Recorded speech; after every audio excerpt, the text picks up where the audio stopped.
I'd like to call the April meeting to order. At this particular point in time, I see no one from the general public here, so let's move on to item number 3, which is the review and the approval of the minutes of our prior meeting.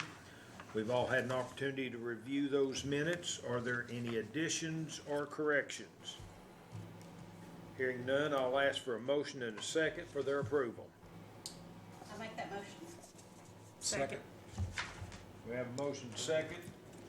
All those in favor say aye. Aye. Any opposed, like sign. Let's move on to item number 4, which is the approval of the vouchers. Again, we have all had the opportunity of reviewing that from our packet. This time, I will ask if there are any additions, corrections, or questions relative to the vouchers. Hearing none, I will ask for a motion and second for their approval.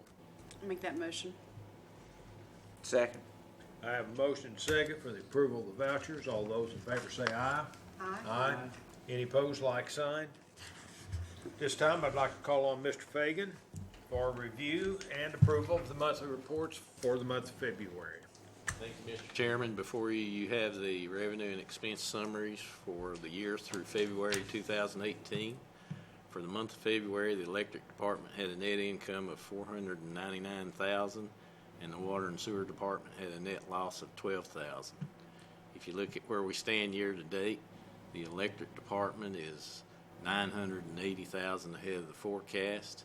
The big reason for that is sales less power cost. If you look up here, even though our sales are down, our power cost is way down, and you can attribute a lot of that to your virtual power plant and things that we do of that nature. But we're $600,000 ahead in margin of where we thought we would be at this time. Weather has a lot to do with that. If we look at our at our degree days, January was a big month. February was down, and March is up a little bit over the 5-year or 10-year average. So we're over last year. We're over the 10-year average. So all's well there. Our expenses. If you look at our expenses, our operating maintenance expense are about $250,000 less than we anticipated, and our interest expense is $76,000 less than we anticipated, and that being the reason because we're drawing down that $7 million as we needed instead of just drawing it all down at once and then paying interest on it the whole time. So, electric department did quite well. The water and sewer department, as we've stated ever since the wet summer, the water sales are down. We're about 50,000 behind the forecast in water sales. The sewer sales are down about 12,000, but our operating expenses are 62,000 less than we had anticipated. So really, we're $3,000 off the forecast for the year to date. So. Tell me again what the big capital contribution we're supposed to get is. We're getting a grant, that's on your project status report. We're getting a sewer grant for something that, let's see. It's the Eagle Bend. Eagle Bend, yeah. What we're This one right here. going down the road here, getting $365,000 by upgrades that we had to do in order to accommodate, the industrial park. Yeah. So That's what we're anticipating. We'll build. We're working on that, and we'll put that in as a receivable at year end. We won't have the money by then, but we'll be able to say that we've done enough work that we can book that as a receivable to offset that capital contribution. So, and that's all I've got, Mr. Chairman, unless there are any specific questions. Are there any questions for Mr. Fagan relative to the monthly reports? If not, we need a motion and a second for their approval.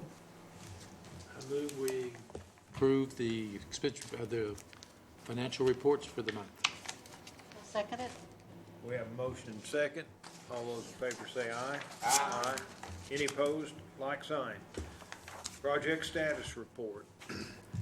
I'm going to assume. you are that assuming you correctly. will- That's that correct. you will handle our absentee, Mr. Bowl. I can do that. I can do that. I can tell you, overall, all the projects are are on time, and it's not eventful. And within budget.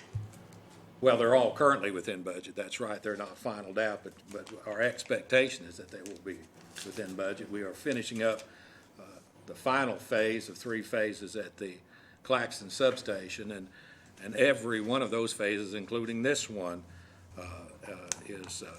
was on time and under budget. The total cost for all 3 projects was $1.8 million, and we had estimated a little over $1.9 million in cost. So this started in, I guess, December of 2015, when we did the switching and the groundwork on the yard in Claxton.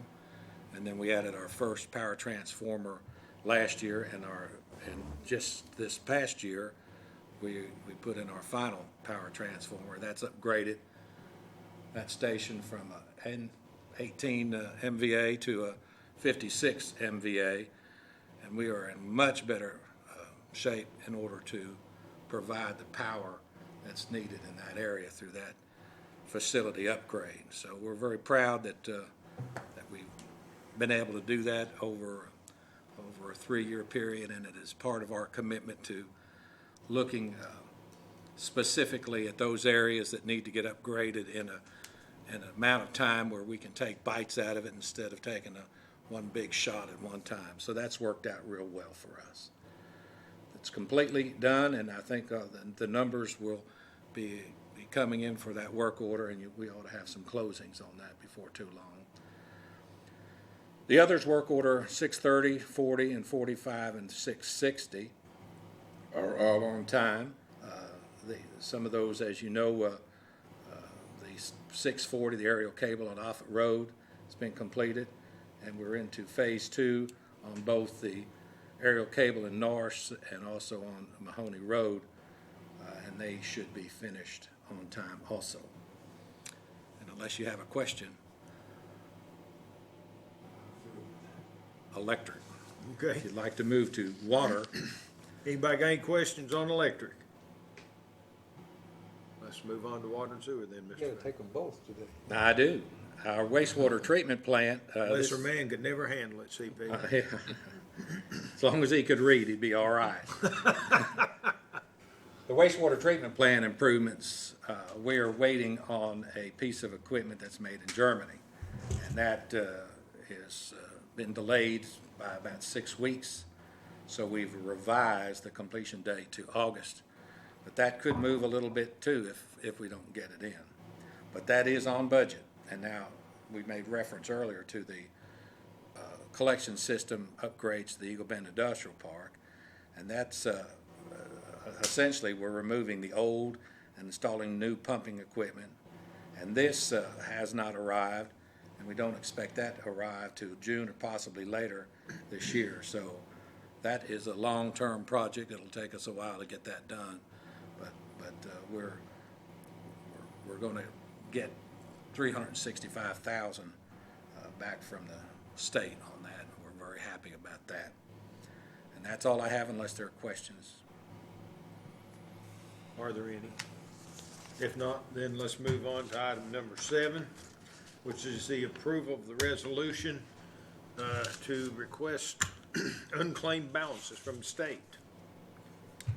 And Dudley? I'll take what's this. that? I believe that'd be as per norm, Mr. Right, Fagan. right. We do this every year, and what this is when you have a customer that pays a deposit and then they move off, and we apply their deposit, they get a refund. And a lot of times they don't give us a good forwarding address, or it's such a small amount of check, they just throw it in the drawer and never think about it again.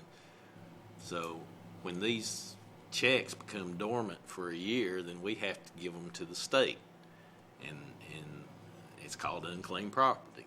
So the state then runs an ad in the Tennessean and says, hey, these names, you got unclaimed property, and they put it on their website and stuff, and they hold on to it for, I think, 18 months. And then they say, if, as a municipal, if we want that money back that's not claimed, we can take it and hold it but we have to pay any claims that come through. Now, since I've been doing this, and we've been doing this a long time, I can only remember one claim that came back through, you know. Now, what the state does is they charge us like a 25% admin fee, and then they give us the balance.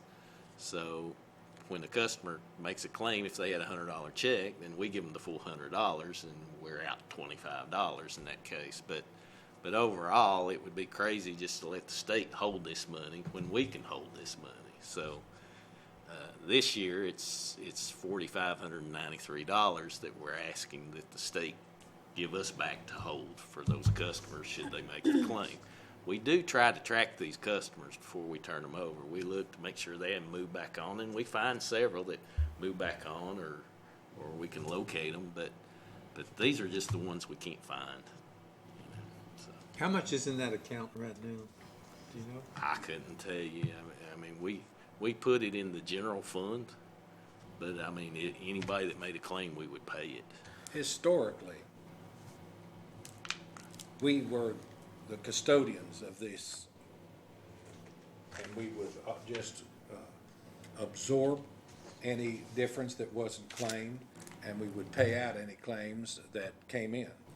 And the state, in their wisdom, saw it as a source of revenue. Right.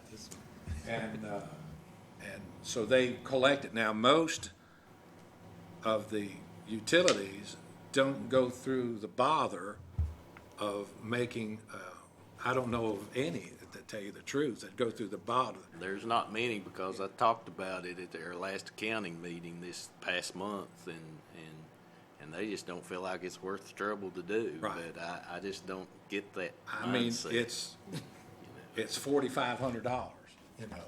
Per year, you know. Well, it's been even more than that, you know, but whatever it is, it is. It varies, but Right. it'll run anywhere usually from 4 to about 6,000. That's won't right. it, Greg? I Yeah. think over time that I remember. When we think it's worth it to the utility and our efforts to do that, so.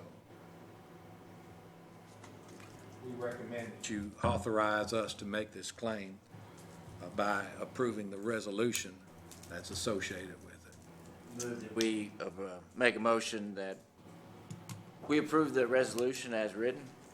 Second. We have a motion second. All those in favor say aye. Aye. Any opposed by like sign. Thank you very much. I'll, as chairman, sign and we'll make that request. Mr. Payne. Thank you, Mr. Chairman. Let's move on to item number 8. That's other business. Mr. Fay. Other business. I just received notification because we're reminded of the dangers that are associated with our utilities and the work that we do. Utility in Pentras County, Electric Power Association, their utility lost a veteran lineman who was working storm restoration. They've been working through the night, had about 2,000 customers out there, about a 14,000 customer utility. And apparently, he went up a pole and assuming that some lines that were still attached to the crossarm were not energized, he grabbed a hold of that, and that got him, and it killed him. His wife was pregnant, and the day after he died, she had twins. So that's just always sad for us in the industry. It continually validates the efforts we make in safety and what we stress. We had an incident in Norris with a contract crew that was working on a line. They were on that pole, and he had a hotline clamp on the line, and when he took that off, apparently it was because they were doing reconductoring, that an insulator was loose, and it broke, and it dropped that line, and it was live. Nobody got hurt, but it could have been. Of course, we did an operation, and then that line, we cut it out. It was dead. So, but those are things. And of course, our big review we did a big review, and their safety folks did a big review and determined that it was truly at no fault to the linemen. So we were pleased with that. But those things happen in an instant. Next month, Mr. Chairman, we've asked Bob Cross with USI to give us our annual pension review. I know we talked about that the other month, and this will be Bob coming in, and he'll be much better equipped to answer any questions that you have associated with the pension. Yeah, we talked about the audit, so That's right. this will be kind of like the guts. Yeah, right, that's right. Yeah. So that's all I have. Okay. What we normally do, we'll start down at the end. Zach, any questions, comments? I do. I've got three. I've got three questions, and I don't expect an answer, but I will follow up with Greg in an email so he can have these. There was a question that was raised at City Council, and I did not have the answer, and I told him that I would seek it. I'll report back that we will be working on the answer, but the question was, what are the standards and procedures of CUB in regards to dealing with developers, commercial and residential? So do we have some sort of standard, or do we have procedures? How do we deal with developers? Are there best practices? And how does that sort of stack up with how other local utilities deal with residential and commercial development? Question was raised and asked, are we being more difficult for developers? Are we being good partners for developers? And are we allowing a forum for feedback? The second issue was brought to my attention by a resident. What is the difference, if any, between the previous Airwood development out on Charles Severs Boulevard and the Lynn Duncan's subdivision? I don't have any previous knowledge of either development, so I'm just asking the question. As regards to access to pressurized sewer lines, what are the tap fees and sort of regulations? What is the guidelines to access our sewer facility? What are the bonding issues surrounding this? And is the capacity of the sewer treatment plant sufficient to service all existing sewer lines if they were developed? That's beyond my pay grade. I don't even understand the question. So I will send it to you, all this in an email so you can see it. And I don't expect, nor do I want an answer right now because I want you to have time to think about all of it. And then three, this is something I wanted to discuss because I think you'll have an answer. There is a group of concerned citizens about the water tower, and they would like to move the water tower. Magnet Mill one? The Magnet Mills water tower. They would like CUB to take down power lines to allow the tower to be moved. I do not know if that's feasible. I'm at this point in juncture, I'm not in favor of moving that water tower or having the city have any liability whatsoever to do with the water tower. It would seem to me that it would be unfeasible to move power lines to get the water tower from its current position to another location. I think the proposed location by this concerned citizen group is the parking lot behind Market Street. I'm not for that. I don't know what that would entail. Well, that's a primary line back there. I mean, there's a lot on that, so it would require a major outage associated with that and an inconvenience to a lot of people for an extended period of time. But I would just think, because our efforts are always to try to be accommodating to reasonable requests. I can't imagine that tower can come down in any way but in pieces. Mm-hmm. So you would think you're going to get a boom, just like you would take down a large tree. You would take that down in pieces, that would be boomed off and lowered very, I think precisely. Certainly, it's not an impeding the power line now. I mean, that would, there would only be a problem if it got away from them. But, I mean, we work with booms in the substation, and I mean, they're generally pretty precise. So I don't understand what their expectation is of dropping power lines and fell this thing like a tree or what? So move it like a, I don't know. I mean, the I was told by the group of, this was in my capacity at city council, that John Boy Towing was going to be able just to pick this up and just move it. move it like a double wide, just. And I was very skeptical. I mean, move it on the 4-lane and.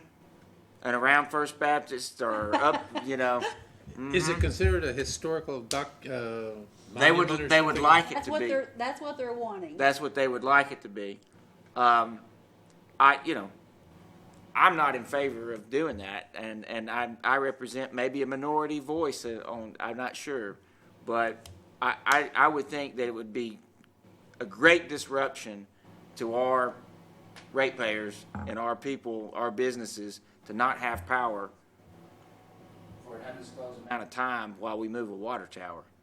I don't think that it's feasible to move the water tower without Well, yeah, I mean- I would be, Without disassembly. I would at think. great cost. I would think that it would be, I'm with you. it would be much, they need to look at alternative B. I would think the liability would be Alternative B is to bring that down in sections. Now, it may Tell not be. him Mr. Fay will head that committee. Yeah, But does it have to move? What brought this up? Because of there's a slum ordinance hearing that took place today. If there's structural analysis being done of the water tower to determine if it needs to be just taken down altogether because it poses a health and public risk. They would like, this group of folks would like to see the historical integrity of the town kept intact, and somehow, some way that this tower is integral to the soul of our city.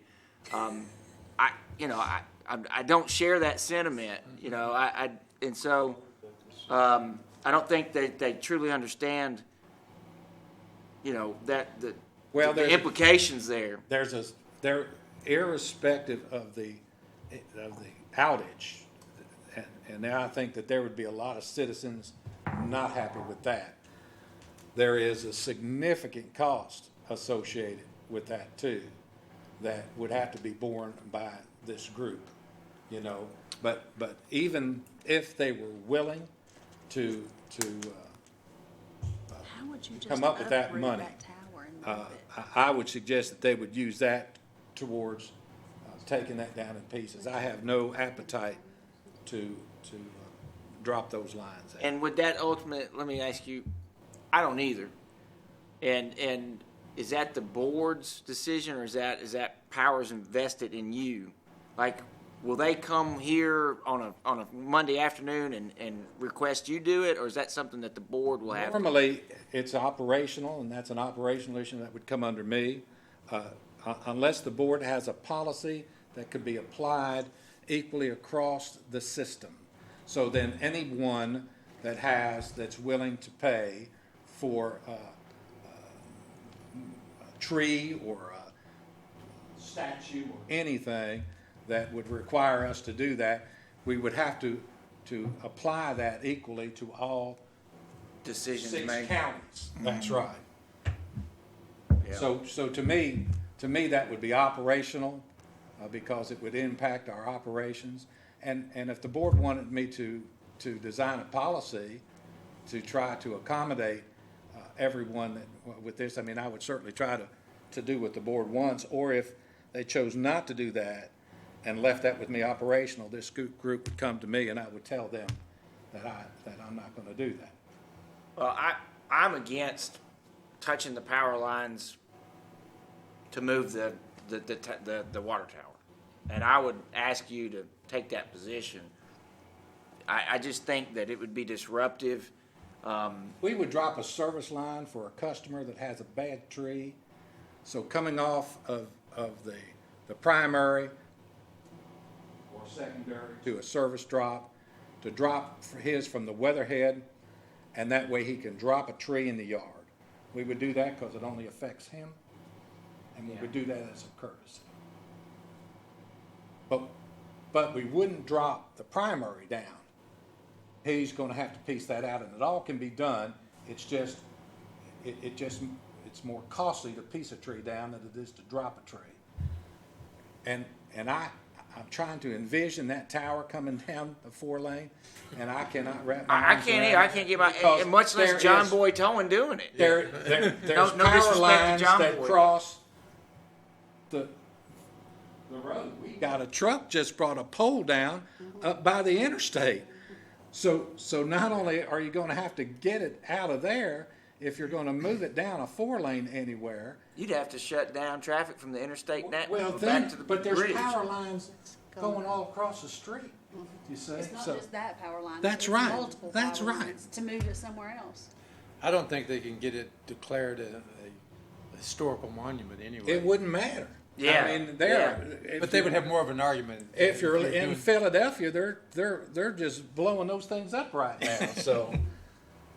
Yeah, Well, I just wanted to bring that to everybody's attention, so you're not caught off guard if Thank you're you. out there in the Thank community you. and somebody says, well, Greg Fay said they were gonna take down the power lines. well, that will be a very cold day. But I can tell you, and we'll give you more information on some of these other questions. Well, especially I once would- get those, is but it- I can just tell you, I can give you a generalization. All of the policies and procedures we have are accumulation of board action and state and federal law. So what we do in terms of how we accommodate electric, it has to be everything up to be code. And the city knows that because the city they're out there in codes enforcement. We have the state electrical inspector. Everything has to be done to code. Size to code, safety is a big issue. So code presses us in so many things. Oak Ridge, for example, our friends in Oak Ridge, in probably the 70s and 80s, they felt like in order to get housetops, it would be a good idea if the utility would provide underground for the same cost that they provide overhead, which is free. You see, so developers then would develop underground subdivisions at great cost to the utility. And when the utilities rates were so high, they targeted that as one of the reasons. I think Seward was one of the developers that was very irritated, didn't want to develop here because we wouldn't provide that. We would give them the difference between what it cost us because we do overhead for free in a subdivision, not if you're living, at the top of the last mountain in our system, but the difference between overhead and underground, we would calculate that cost and you would pay the difference. If you were going to develop and you wanted to put in sewer, for example, that has to be to our specifications if we are to take it over, just like the city would do on their streets. They have a code that you have to follow. Lynn goes out and makes sure it has to be so deep, have to use so much of PSI and the concrete, and the curbing has to be right, the drainage has to be done. All of that, we work in concert together because we do that too, because some builders don't, they don't put the rock down under the ductile iron. There's specifications that we want. For you to come in our force main coming from the interstate down, that is a main that you can't, because you have a house or two you can't press into, because you're putting straws in this pipe. Do you see? What we say you have to do is you have to come to a lift station to where we entered in, so you don't have all of these straws into this pipe because it degrades the integrity of what you're doing. And since it's a pressurized pipe, if the pressure is big enough, your straw, it's going to come up your straw, you see, and then it's going to back up into your building. So we don't allow that. That's why it has to come to, which frustrates some folks. So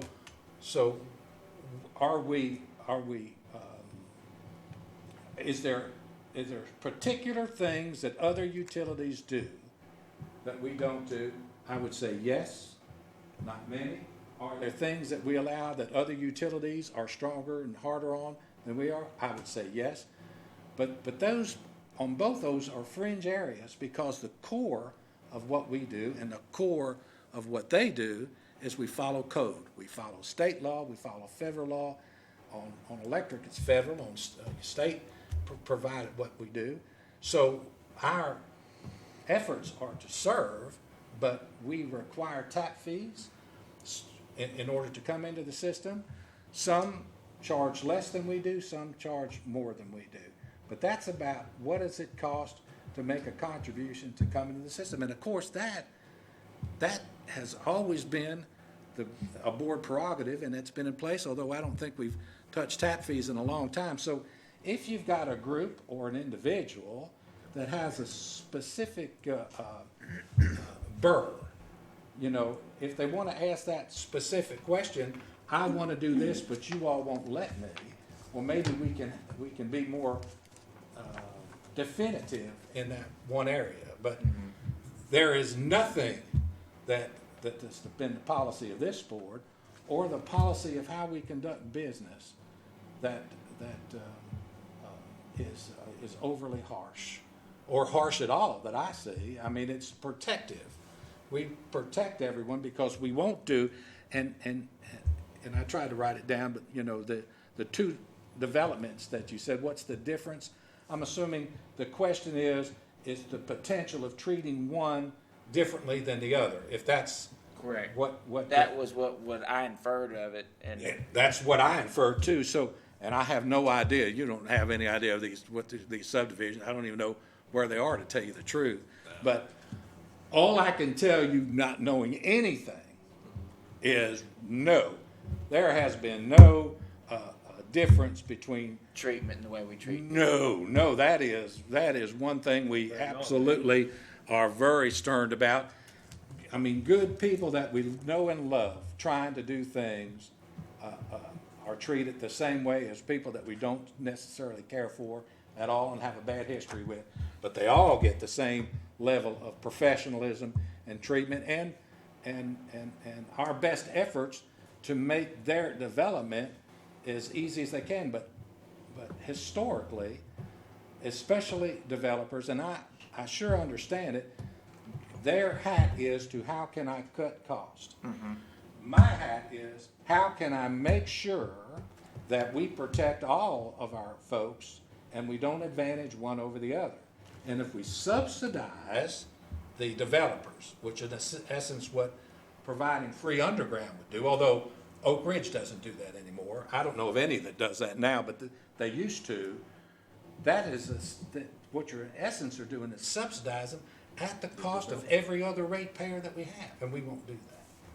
We won't do that. So, I'll put these in in an email written Great. form so you can have them. Great. And we can talk about it more. I just wanted to bring it up, and yeah, we'll have a little. yeah, we can. We'll talk have a little. I'll put it on the agenda Yeah, for next month. that'd be great. Thank you. That was all. Thank you. I'm glad that. You blew brought the to our record, attention. though. He blew the record because we were down. Well, I'm not going to whack it. Anyway. CP, you got anything, buddy?